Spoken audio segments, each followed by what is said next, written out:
Hey, this is the old gaming geezer, and if you remember from last episode, we launched our Duna lander, and here is me bringing said Duna lander into dock with the Duna transfer ship. I'm doing this because I don't really have the funds right now to rescue Lemuel Kerman, who's back on the moon. If you remember, we crashed last time, and there we go. We have docked. Perfect. So we still have the Duna. The Ike lander, which is in this shuttle. So the Ike lander finally got enough money together last time to launch the Ike lander, and here it goes. I'm not sure what I'm doing here, but you know what? The Ike lander is on his way up. Now, I'm going to bring this up in the shuttle, and I am going to rendezvous, but not dock, with the Duna ship. I'm going to... the Duna lander is in the cargo bay of the shuttle of the Kablamo, and it's going to come out of the Kablamo, and it's going to dock with the Duna ship under its own power. So I have dropped my SRBs, and I am now getting into orbit. There we are. We are getting into orbit. As you can see, again, the same problem. The front of this thing keeps dipping and dipping and dipping, and so I've got to keep throttling back to keep it going the way it is. But so we are in orbit. There we go. There, the camera just flipped. We're in orbit. Going to dump the external fuel tank. There it goes. Now, it's got parachutes on it, so hopefully it will be able to be recovered using the Deb refund mod. And so, here we are.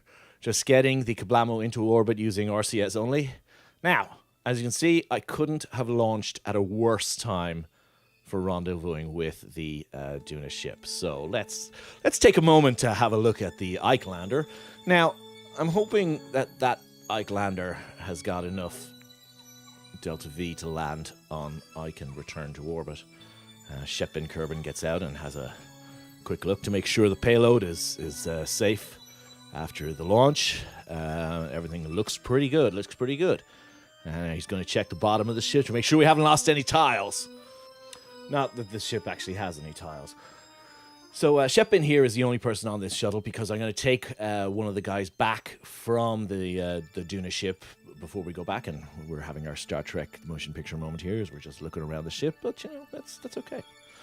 And so Shep Ben tries to get back in, and he has a few little problems getting back into the ship. He's bouncing around like a big Egypt that he is, but eventually he manages to get back into the shuttle.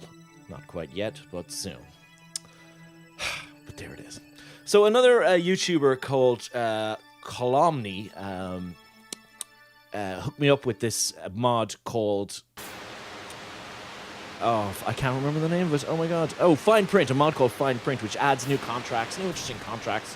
This is one to test the escape system. Now, I'm trying to do this, and I've never used the escape system. I don't really understand how it works, and you see that I dumped it there, and it's all going horribly wrong. I couldn't understand why it didn't work, and then strange things started happening. Again, this is another failure. The ship just started to spin out, and eventually it exploded. I'm checking the things there. I don't know what's going on. And there, bang, exploded. So finally I figured out what needed to be done, and I got the escape tower to actually pull the capsule off the top of this rocket, because I didn't know what I was doing. And there we go, and it came off fine. I dumped the escape tower, and I got it. I got the contract. So now I have a little bit of extra money, so I'm happy. I'm a happy little clam. And there we go. We're checking the contracts, and Obser is coming down. I might have said Elzer earlier on, but it's actually Obser Kerman. And he splashes down into the ocean, all safe and sound. Now, what do we get from that?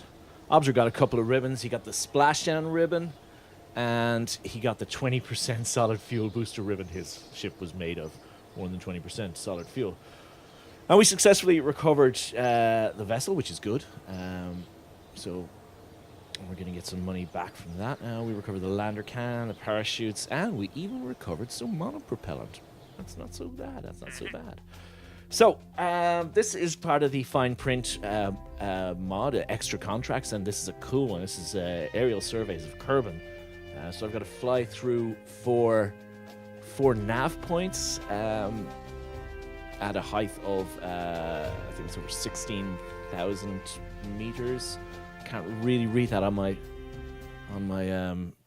on my window. Now, I built a plane and I flew it, and about halfway through the flight, I realized I wasn't actually recording. So, oopsies, I've already gone through here 2 of the nav points, and I'm coming up to the second 2 now. I'm flying pretty high, up and really, really fast, as you can see by the re-entry effects there. But so I'm coming up to this is actually my 3rd nav point you see there. And I built this. It's almost a completely stock plane. It's got a B9 air intake on the bottom, but other than that, the rest of the plane is completely stock. I got that ramjet at the back. And I should be coming up to the next nav point. I'm turning around because I'm going so fast, and this airplane, should I say, was very quickly put together.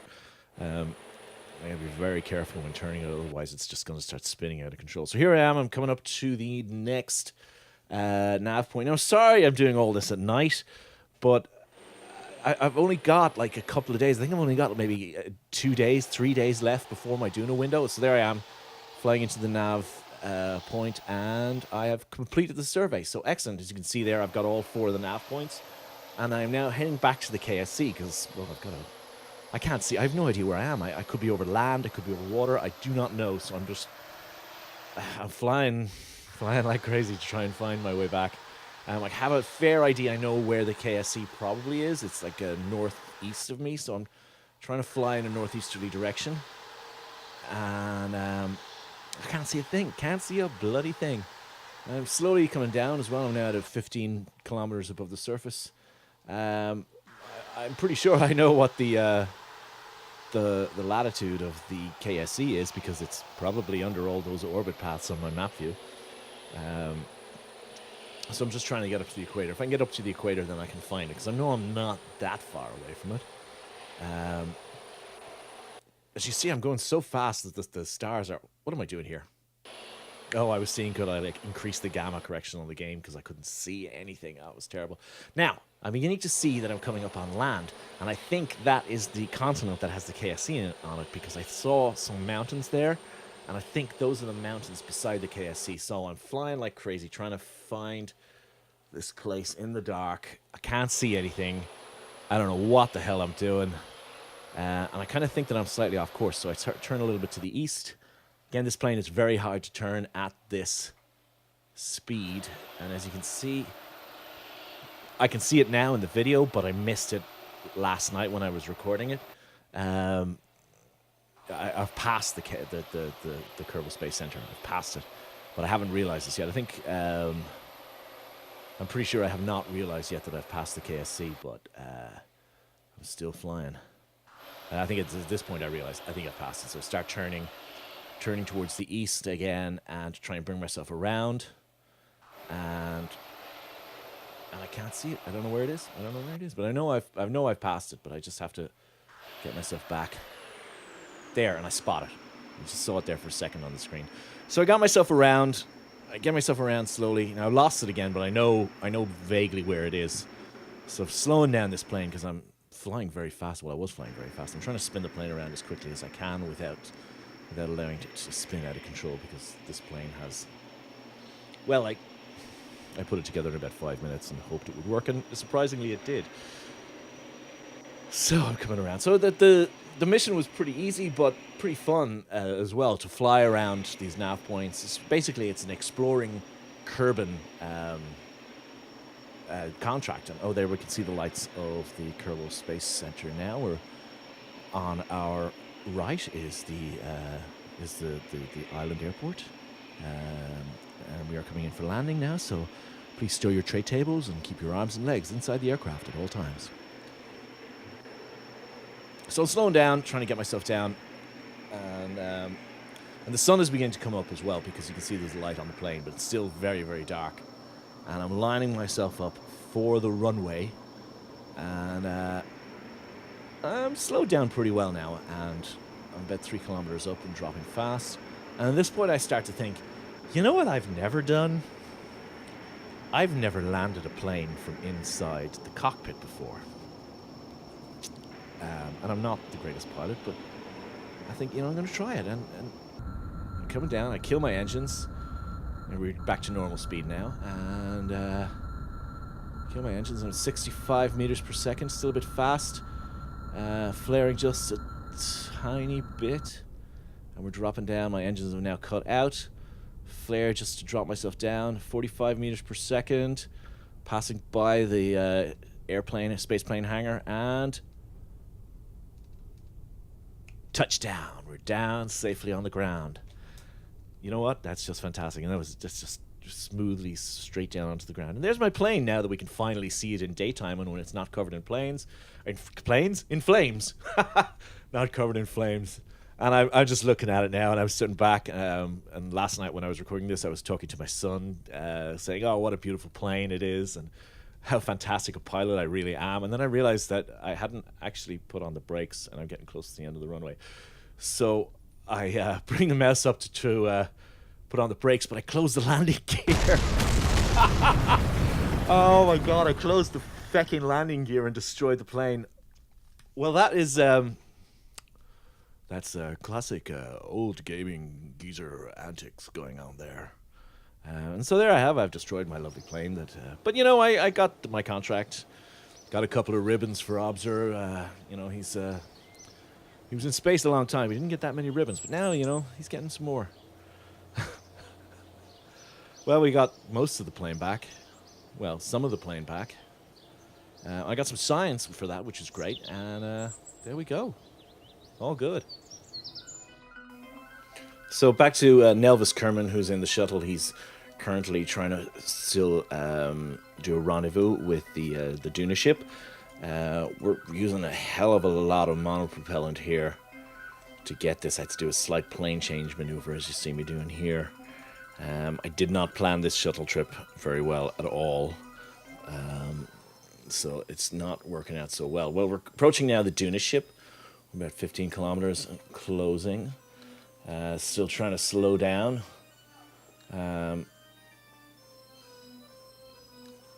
Nelvis is thrusting like crazy to slow down. But we're running out. We're rapidly running out of monopropellant, and I don't think that we've got enough because we're doing a huge amount to try and get close to it. So as you can see, we're about to lose out. We're about to run out of monopropellant, and I decide to get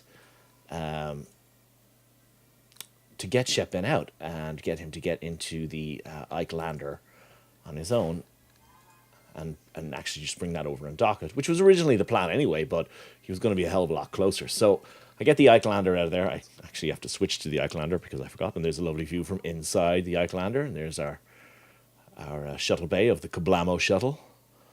Look at that, it's beautiful. Beautiful shot of the Kablamo shuttle with its almost empty monopropellant tanks. So we're going to have to leave that in orbit for the moment. There's nobody on board. It's got very little fuel. We'll have to figure something out later. And I don't know if you've noticed this, because I didn't notice it. The shuttle Kablamo is at an altitude of 68 kilometers, which is actually inside the atmosphere. Now, I did not notice that at this point. Because we're rising up again, and we're up to 73,000, 74,000. And coming into dock this thing, I realized I have no RCS on this thing, so I have to dock this the hard way. And I had to brighten this up as well, because it was on the dark side of the planet, and it was really, really black. You couldn't see anything, so I increased the gamma a little bit. So I managed to dock it without any RCS, which was not easy, but it wasn't especially hard either. I had to be really careful and move really slowly. And Nelvis managed to get it in there. Perfect. So there it is. My Duna ship is ready to go.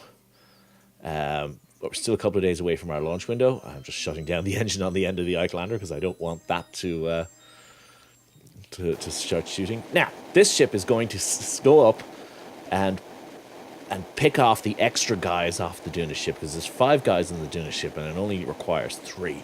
In fact, it's only got space for 3 people to get home. So this ship is going out, and I love these new NASA engines. They're enormously brilliant. Yeah, this is the first time I've ever used them. I didn't really play 0.235 at all. So anyway, so we drop our launch stage, and it's got some parachutes on there, so hopefully it'll be able to land safely, and I will get some cash back from that, hopefully. So here we are coming up on the Duna ship, the Dunopolis I. Silly name for it, I know, but hey, that's the kind of guy I am. Silly name. So we are bringing this in. You'll notice that ship has a claw on the front because I planned to attach the claw to the Kablamo and basically, transfer fuel into it. Now here, I'm trying to get the guys out, and the main hatch on the main capsule is actually blocked. So I've brought out Shepin, and Shepin is coming over to our little rescue ship with the claw on it. With Obser Kerman is already on there. So Shepin gets in, and next we're going to bring around Nelvis. As soon as Shepin manages to get in, Nelvis is in the Ike lander. Shepin was in the Duna lander. Shepin is bringing the ship a little bit closer. Because took quite a long time to RCS over there. I figured it would be quicker to bring the ship closer so that Nelvis could have a quick go. And there he is. He's going to get back into the ship, and it's all going to be fine. So, off we go. We're going to leave the Dunopolis behind.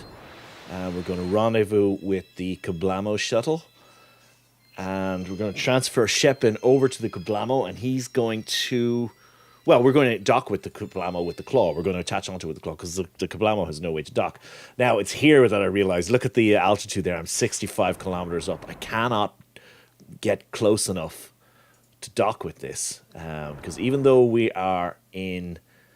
we're very high and the atmosphere is very, very thin up here. We are in the atmosphere, and it is changing the way the ships move. It's not... Oh, yeah, just flashing my windows there. It changes the way the ships move, so I just can't get close enough. And I'm moving around. I'm trying everything to get in there, but the air pressure. We're down into 63 kilometers. We're well in the upper atmosphere at this point, and the motion of the ships is just not. It's just I'm not a good enough pilot to counteract it. So at this point, I think, right, let's get somebody out. So Shepin basically jumps out and jetpacks across to the Kablamo and manages to get in. Yep. Closes the cargo bay doors. Meanwhile, back with Nelvis and Obser, they fire their big little poodle engine there to get the ship up into a safe height, and then I can bring them around and circularize her over later. But Shepin accidentally hit the switch to open the cargo bay doors there again, but remember to close it. So Shepin uses the last of the RCS to accidentally go a little bit higher, but not enough. He's going to try and get him into a safe orbit there, but he just did not have enough RCS there. So he's going down. This took a long time because it was quite low, and I cut out quite a bit there because we went around the planet a couple of times as we were skimming over the upper atmosphere, but there was no way that I could save the ship, so... and here we are, we're coming down. Well, we didn't go around a couple of times. We probably went around once. And so now we are in coming into the atmosphere now. It's nighttime. It's dark. I can't see anything. I'm trying to hold the ship, slow it down. I can see on the horizon there are mountains. And I'm just hoping I'm going to be able to get this ship down. I didn't think to switch my... my Kerbal Engineer over to surface mode, then I would have seen if I was actually over water or over land, because the sea level altitude and the actual altitude would have been different. But I can see mountains and hills on the horizon, so I assumed at this point that I was close enough. And I'm just trying. It's here that things begin to go wrong. The ship just suddenly started to flip out. So Shepin is desperately trying to control this ship, but I can't get it. It's just flipping out like crazy. I'm trying everything I can to bring this thing under control, but every time I move, it just... Now, I've gone into these flips before with this shuttle and managed to get out of them. Well, I did it once. I don't think I actually recorded it. But this time, and there we go. Look at that. It's spinning like crazy now. That wasn't me spinning the ship. Now, I remembered there to switch on my the surface scanner on the Kerbal Engineer. And you can see we're over land, but I'm trying almost get it back under control here. But I'm now moving backwards. I've flipped around. I'm going in the opposite direction. Well, I'm actually going down really, really rapidly. But the ship is just nosing up, totally nosing up. I have no control over anything here. And we're coming down. We're about 2.5 kilometers above the surface. Shepin is desperately trying to get this thing, into control, under control. And it's only a matter of time now. Almost had it there. Almost. But the nose just flipped right up. Now, it's weird. The ship is the cargo bay is empty, and I've flown it before with an empty cargo bay and landed it, but this time I just couldn't get it into... And we're 400 meters above the ground. Oh, no. No, we were a kilometer above. We're now about 500 meters above. I can only barely make it out in the preview window, but it's going down, and I just can't get it under control. I'm hoping that I can land, maybe hit the ground soft enough, and maybe Shepin will survive in the capsule. But unfortunately, as we're about to find out, that was not to be. Shepin is an ex-Kerbal. He is the late Shepin Kerman. He's gone. But I seem to recall that we lost Shepin Kerman before. Didn't he die in a plane crash about 7 or 8 episodes ago? And there he is, the late Shepin Kerman. Oh, gone the way of the dodo. Well, he had a lot of ribbons to his name, but he's no longer with us. He's dead. He's gone. Well, this is the Old Gaming Geezer. I'm going to sign off. We'll see you next time. Good night. Farewell. Goodbye.